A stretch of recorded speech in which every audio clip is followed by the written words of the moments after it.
Hello Year 8, welcome to your last lesson on tectonics. For this lesson you will need pen, paper, pencil and your fact book. This lesson is all about the prediction, protection and preparation for tectonic hazards. Your first activity is our quick fire round, so pause your video here, have a good look at the 5 questions in front of you and try to answer them all. They are based on lessons 1, 2, 3 and 4. Good luck! So modern technology has reduced the impacts of tectonic hazards, particularly in places with a high level of development and income, so high income countries. They can afford a range of methods to plan for and protect against hazards. How severely a hazard will impact a place depends on many things, such as the conditions before the event, for example, building structure, health, access to emergency services and infrastructure, advanced warning systems for prediction, and whether there is an organised system for disaster relief. The decision to mitigate or reduce the impact against a hazard will be based on an analysis of the risks, the costs and the benefits. Pause the video here and write your own definition of mitigation and include the 3 P's: prediction, protection and preparation. It is very difficult to predict earthquakes since they are a sudden event with little warning. Seismologists study areas carefully and use sophisticated seismometers and computer modelling, but this has not led to a successful prediction yet. Attempting to predict an earthquake relies upon several things. Radon gas emissions. This radioactive isotope may be released by seismic stress before rock fractures. Electromagnetism. Passing electromagnetic shocks or waves through rocks might detect fractures beginning to develop. Historic trends. Looking at the history of past events might identify patterns such as timescales. Animal behaviour. It is alleged that certain animals, including dogs, rats and birds, can sense the seismic activity vibrating in advance and start to exhibit unusual behaviour. Since it is difficult to predict earthquakes, it is essential to have an excellent network of seismometers around an area to detect the first rumblings and trigger an alarm. In earthquake-prone countries, hospitals, emergency services and residents practice for an earthquake. So they might have drills in all public buildings, which means that people are prepared and know what to do in the event of an earthquake. This is the idea of drop, cover, hold on. So drop where you are onto your hands and knees. This stops you from being knocked over. Cover your head and neck with one arm and hand. If you can, get under a table or desk or crawl next to an interior wall well away from windows. Hold on until the shaking stops. This helps to reduce the impact and increase their chances of survival. People can also buy and prepare earthquake survival kits for their homes and their places of work. It is possible to design buildings to be earthquake-proof. Japan, a world leader in terms of earthquake and tsunami mitigation, by considering how to protect, predict and prepare, they use technology for humans and even pets. A building falling down is much less likely in a high-income country than in a low-income country. In earthquake areas in high-income countries, there are strict building codes and controls, which make it very unlikely that buildings will collapse. Unfortunately, in a low-income country, the government and the people often do not have the money to make all buildings earthquake-proof. On the right-hand side, you can see two images. The top image is of a building in a high-income country. Things that they might include are cross-bracing, which reinforces walls using two steel beams, and they cross over each other. They might use shock absorbers or base isolators to absorb the tremors of the earthquakes.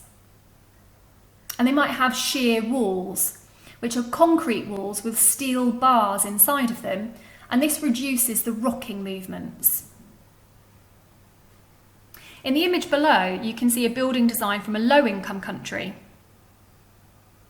Have a look at the image and see if you can recognise any of the features from the high-income country building design.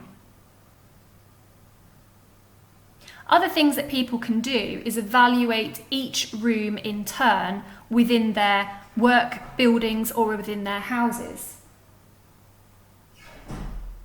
You might need to secure fixtures and fittings. So you might need to secure a bookcase against the wall so that it doesn't fall down. You might need to strengthen the foundations of your house. And you might also be able to install flexible water and gas pipes, as rigid ones would crack, break and burst. Pause the video here. Take a look around your own home and decide what changes you would need to make for your home to be earthquake-proof. Perhaps you could make a list of those changes.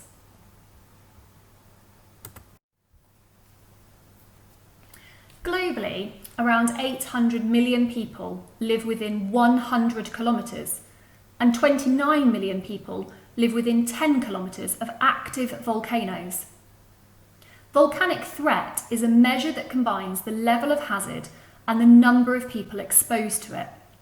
It is by far the highest in Indonesia, followed by the Philippines, Japan, Mexico and Ethiopia. These 5 countries combine to make up more than 90% of the total global volcanic threat. Scientists are able to make quite accurate predictions of volcanic eruptions, provided enough data is collected. Volcanoes give off a range of signs before an eruption, which can be measured using techniques such as seismometers, measuring the pattern of earthquakes near the magma chamber.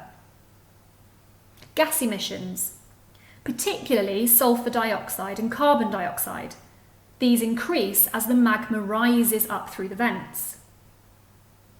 Soil or water pH. Soils and water sources may become more acidic as the sulfur content increases. Tilt meters. Measure the shape of volcanoes to detect bulges. Satellite imagery, particularly thermal scanning to show where the magma is rising up. And historic records, to identify whether there are any patterns. For example, Hekla in Iceland erupts on average every 10 years or so. This information can be used in computer modelling to make predictions. For example, looking at the historic records can give an estimate of frequency of eruptions. Then chemical measurements, such as soil and gas, can be analysed to see whether acidity is changing. When added to seismic measures, the result can be a computer-aided simulation that estimates the chances of a volcano erupting.